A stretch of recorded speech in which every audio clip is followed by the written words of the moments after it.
ছে নদী, ছে নদী।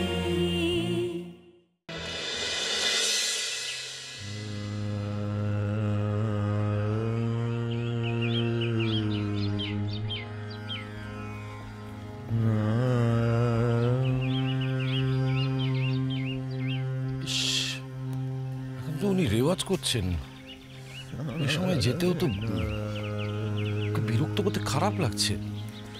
বলা যায় না, সকালে জল খাবার ওষুধ সবই হয়তো পড়ে রয়েছে, মুখেও দেননি। জানো ভাবি, আমি মায়ামাসিকে কতবার বলেছি, গুরুজি যদি ভুলে যান তুমি জোর করে খাওয়াবে, দরকার পড়লে দাঁড়িয়ে থেকে খাওয়াবে। মায়ামাসি যে গুরুজিকে এত ভয় কেন পায় বুঝতে পারি না। তুই ভয় পাস না? না তো, কেন ভয় পাবো? জানো ভাবি, গুরুজি যদি নিয়ম করে ওষুধ না খান ওনার ব্লাড প্রেশার খুব হাই হয়ে যায়। আমি তো গুরুজিকে বকাও দিই।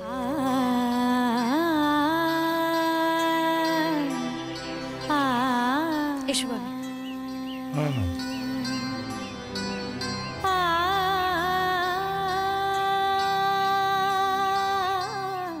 আমার সঙ্গে বাড়ির বাইরে যখন থাকে মেয়েটা, তখন ওর ভেতর থেকে আসল মেয়েটা বেরিয়ে আসে। যে রাগ করতে জানে, অন্যের উপর জোর খাটাতে জানে, সহজ স্বতঃস্ফূর্ত ভাবে কথা বলতে জানে। আর এই গুরুজির বাড়িতে ওকে নিজের বাড়ির থেকেও গুরুজির বাড়িতে বেশি স্বাচ্ছন্দ্যে থাকে।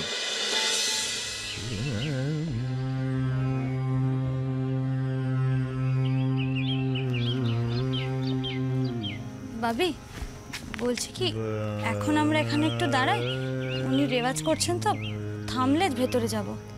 হ্যাঁ হ্যাঁ নিশ্চয়ই, বারান্দায় গিয়ে দাঁড়াই। আচ্ছা এসো। চল।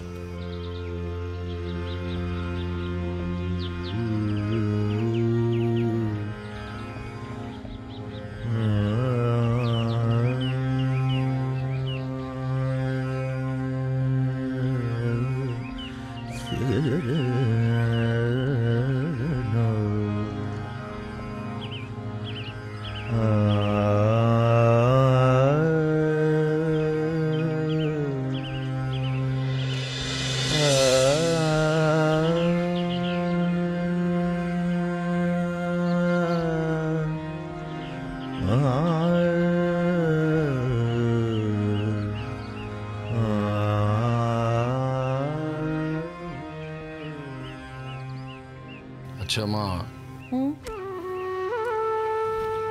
এই যে অনুরাগদার সঙ্গে দিদির বিয়ে হবে, দিদি কলকাতায় চলে যাবে, এতে তুই খুশি তো?